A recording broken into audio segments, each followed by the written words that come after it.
Assalamualaikum warahmatullahi wabarakatuh. Perkenalkan, nama saya Rian Akbar Ramadan. Saya dari kelompok 2 untuk menjelaskan algoritma linear regression dengan anggota Muhammad Muhibul Watoni dengan NPM 19.103.02.0166. Selanjutnya saya sendiri Rian Akbar Ramadan dengan NPM 19.103.02.0150. Yang ketiga Gerardus Risma dengan NPM 19.103.02.0243. Selanjutnya saya akan menjelaskan tentang pengertian regression. Regression adalah salah satu teknik dalam machine learning, di mana teknik ini berasal dari ilmu statistik untuk mencari parameter-parameter dalam persamaan linear yang dapat memetakan input dan output. Persamaan linear yang dimaksud dalam berupa persamaan linear yang terdiri dari satu dimensi input, multidimensi input, atau persamaan polinomial. Persamaan linear atau satu dimensi input dapat ditulis sebagai berikut: Y sama dengan mx plus b.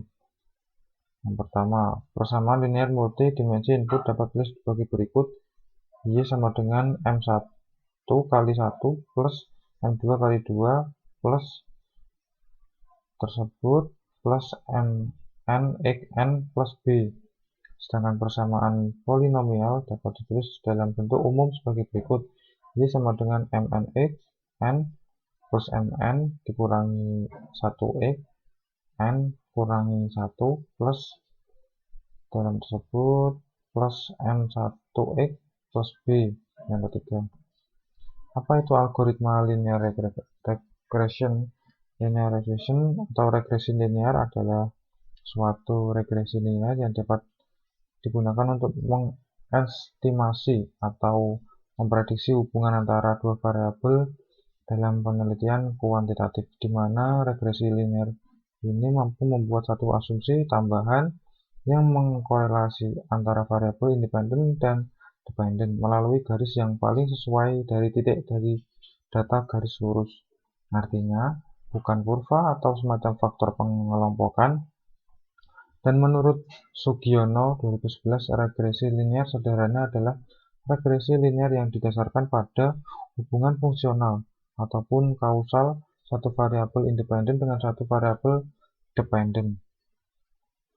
Kelebihan linear regression: ketika hubungan antara variabel independen dan dependen memiliki hubungan linear, algoritma ini adalah yang terbaik untuk digunakan karena ini adalah yang paling kompleks dibanding algoritma yang lain, yang juga menemukan hubungan antara variabel independen dan dependen. Metode ini mampu digunakan untuk memprediksi nilai yang ada pada masa depan. Hal ini sejalan dengan fungsi dari analisis regresi yang dapat digunakan untuk peramalan atau prediksi. Kekurangan linear regression: pada kenyataannya, dalam data real, jarang masalah di dunia yang menunjukkan hubungan yang jelas antara variabel dependen dan independen. Hal ini dapat membuat model yang tidak cukup bagus, disebabkan karena kesalahan dalam memilih variabel yang digunakan untuk analisis. Persamaan satu dimensi input. Kasus linear regression adalah bagaimana mencari satu persamaan linear yang terbaik yang dapat mewakili sekelompok data yang berpasangan antara input x Rn dan output Y Rn, di mana n adalah jumlah data. Tentunya persamaan linear yang akan didapat memiliki kesalahan E yang paling minimal. Gambar 1 mengilustrasikan kasus linear regression untuk satu dimensi input, di mana input x, x1, x2, x3, x4, x5 atau sebut independen variabel dan outputnya Y, Y1, Y2, Y3, Y4, Y5 atau biasa disebut dependen variabel. Aproksimasi persamaan linear yang terbaik yang dapat meregresi sekelompok data tersebut best fit regression line dapat dinyatakan dalam bentuk persamaan berikut. YB sama dengan MX plus B, di mana M disebut juga sebagai slope dan B adalah titik potong antara YB dengan sumbu Y. Kesalahan error antara nilai aproksimasi YBI dengan data output YI dinamakan sebagai EI, di mana I adalah menunjukkan indeks data. Algoritma machine learning adalah bertugas meminimal kesalahan tentunya terhadap kombinasi pilihan nilai slope M dan B. Secara matematik dapat dinotasikan sebagai berikut. Data regression. Ya, data regression contohnya sebagai berikut datanya wilayah promosi penjualan, wilayah promosi penjualan. Dan ini ada 1 sampai 10, dilanjutkan 11 sampai 20. Ini datanya sudah diurutkan berbentuk promosi sekian, penjualan sekian, promosi sekian, penjualan sekian. Dan ini diinputkan dengan regression seperti ini, input Y, input E, dengan buka data analisis di data, lalu data analisis. Nah, seperti ini. Selanjutnya input data hitung ini data analisis, artinya di Y diinputkan, taruh sini diinputkan data A ini sampai data kedua 1. Nah, ini output rank. Selanjutnya menuju hasilnya sebagai berikut. Summary output, regression, statistik, multiple R square, adjusting R square, error, standard error, observation ini 20. ANOVA regressionnya ini DFSS NS F sehingga F. Ini regressionnya 1, residualnya 18, totalnya 19. Ini untuk conversion standard error, standard lower upper insert x variable seperti berikut. Selanjutnya akan untuk Excel-nya akan dipresentasikan oleh teman saya Muhammad Muhibul Watoni. Terima kasih. Baik, di sini saya akan menjelaskan di mana tentang melakukan analisis regresi linear sederhana menggunakan Microsoft Excel. Sebelum melakukan, kita lihat dulu data-datanya atau contoh data yang terdapat pada layar. Di sini ada berjumlah 20 wilayah dengan ada promosi penjualan.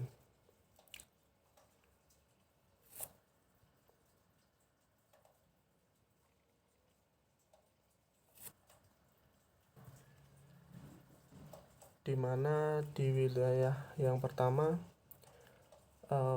promosi berjumlah 248 dan penjualannya berjumlah 1713. Dan yang kedua, di wilayah yang kedua promosi berjumlah 210 dan penjualannya berjumlah 1664. Yang keempat, maksud saya yang ketiga, promosinya berjumlah 207 dan penjualannya berjumlah 1666 dan seterusnya sampai wilayah ke-20 yang berakhir promosinya 154 dan penjualannya berjumlah 1661. Dan selanjutnya kita akan melakukan penginputan data ke regression, yaitu sebelumnya kita harus menginstal dulu data analisis. Sebelumnya kita masuk ke data, lalu ke data analisis, kita masuk ke regression, dan selanjutnya kita menginputkan data-datanya ataupun inputan Y dan X.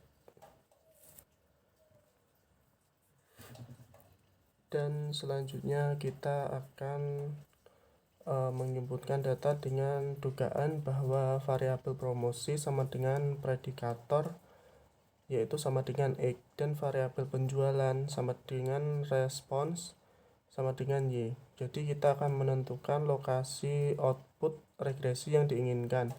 Nanti misalnya di sel G1. Dan selanjutnya nanti kita klik OK, akan muncul hasilnya ataupun outputnya dari yang kita inputkan di regression ini. Dan inilah hasil untuk outputnya yang kita inputkan tadi. Jadi summary outputnya di sini ada regression static dan ANOVA dengan regression jumlah 1, residual 18, dan totalnya 19. Mungkin itu saja yang bisa saya sampaikan tentang penjelasan tentang penginputan data regression berupa Microsoft Excel. Ya, saya melanjutkan dari teman saya Muhammad Muhibul Watoni. Untuk di Jupyter sudah saya save di sini. Jupyternya sudah saya save. Untuk mempersingkat waktu, simple linear regression. Pada tutorial kali ini, saya akan menggunakan sebuah dataset yang memiliki dua fitur, yaitu horsepower dan price dari sebuah mobil. Tujuan dari tutorial ini adalah memprediksi harga mobil jika mobil tersebut mempunyai horsepower sebesar 100, 150, dan 200. Hipotesis awal mobil dengan horsepower lebih tinggi, harganya lebih mahal jika dibanding dengan horsepower-nya lebih rendah. Kita inputkan import pandas ASPD, import motolit Python ASPLT, from Cyclen linear model, import linear regression, from Scikit-learn model selection, import train test spread. Ya, selanjutnya load dataset, saya kasih nama itu. Untuk datasetnya ini, nama data frame kita ada di F yang berisi data dari data.csv yang sudah diinputkan yang tadi, hanya menggunakan kolom horsepower dan price, jadi kecepatan dan harga saja. Di dalamnya df /array ini untuk menginputkan data CSV, formatnya school horsepower price. Selanjutnya snack peek data, kita klik df.height, lihat 5 baris teratas dari data. Independent variable X adalah horsepower, dependent variable Y adalah price. Jadi X horsepower kecepatan dan Y adalah harganya. Jadi horsepowernya sebagai berikut, 111 ini harganya, dan kecepatan paling tinggi 154, harganya 16.500. Namun ini yang keempat ini 115 tapi lebih mahal, 17.450. Kita mengetahui jumlah kolom dari baris data kita mempunyai 2 kolom dengan 200 baris. df-set, kita lihat 200 barisnya ini dari 2 kolom. Melihat informasi data, kita mulai dari jumlah tipe data dan memori yang digunakan. df info kelas, kelas pandas core frame data frame, like index 200 address 0 to 199, data kolom total 2 kolom, horsepower 200, float 64, price-nya 200, float 64, dtext float 64, 2, memory usage 3,2. Ya, selanjutnya melihat statistical description dari data mulai dari min, quartile, standard, deviation, dan lain-lain. df subscribe, horsepower-nya sebagai berikut. Ini cost 200, price-nya 200, min-nya ini sebagai berikut, standarnya ini 25%, 50%, 35%, maksimal ini 262. sekian. Handle missing values, menangani missing values. Ternyata dari data kita tidak ada missing values, jadi df is null, kurung tutup kurung buka kurung tutup, dot sum kurung buka kurung tutup, housepowernya 0, price-nya 0, dan data tipe is integral 64. Exploration data analysis EDA, singkatannya univariate analysis horsepower. Melihat distribusi dari horsepower, F sama dengan PLT dot figure fixed size 12,4.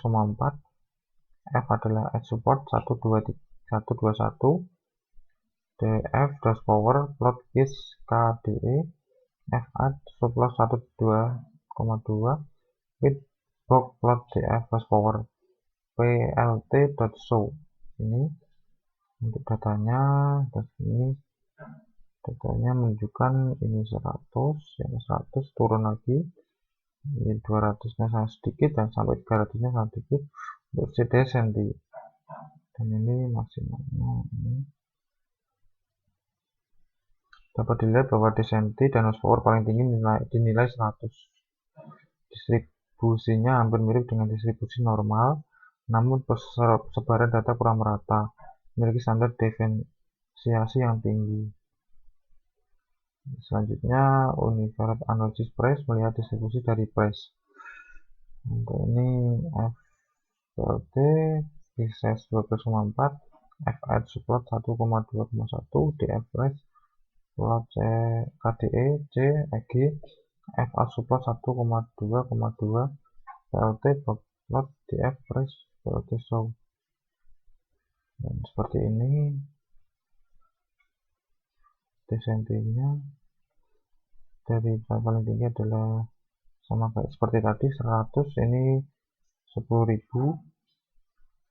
dan ini distribusinya hampir mirip dengan distribusi normal, namun persebaran data kurang merata, memiliki standar defisiasi yang tinggi. Menggunakan scatter plot, PLT scatter, DF horsepower, DF price, PLT example horsepower, PLT label price, PLT little scatter plot horsepower price. So kita tampilkan ini untuk data dari scatter plot, dapat dilihat bahwa data memiliki korelasi positif yang cukup signifikan.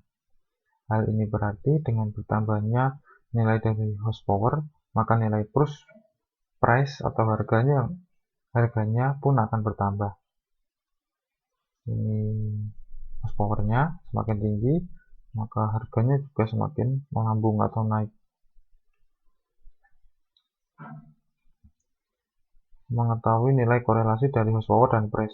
Nilai korelasi adalah 0,81, termasuk kategori sangat tinggi. DF4, horsepowernya ini, dan price-nya ini. Setelah kita tahu tentang karakteristik data, kita bisa lanjutkan ke tahap modeling. Modelingnya seperti ini. Jika data kita DF head, kita data DF head tadi seperti tadi. Pertama buat variabel X dan Y, X-nya horsepower dan Y-nya price. Kedua, kita split data kita menjadi training dan testing dengan porsi 80 dibanding 20. Train test, train XY test, dan test split XY test size 0,2. Ketiga, kita bikin objek linear regresi, lin reg sama dengan linear regression. Keempat, train the model menggunakan training data yang sudah di split, lin reg fit x train y train, linear regression copy x true, fit element true, and job non format list files. Kelima, cari tahu nilai slope, koefisien m, dan interest b. Kita print lin reg intercept. Jadi nilai M dan B di atas kalau dimasukkan ke rumus menjadi Y sama dengan 16473 kali min 3903 titik 3926. Kita cari tahu akurasinya skor dari model kita menggunakan testing dan data yang sudah di split lin reg score ini Tes, hasilnya seperti ini. Model kita mendapatkan akurasi skor besar 78,68%. Ketujuh, visualisasi aktual versus prediksi menggunakan data testing. Garis merah merupakan garis regresi dari persamaan yang kita dapat tadi. Dengan Y prediksi sama dengan linreg, prediksi X test, PLT scatter seperti tadi, X Y-nya, dan ini C-nya R, PLT label power, PLT label press, PLT little, power fish press. Ini untuk judul, ini harga, dan ini power. Semakin tinggi garis merah merupakan garis regresi dari persamaan yang kita dapat tadi. Prediction, yuk kita prediksi harga mobil ketika memiliki horsepower 100, 150, dan 200.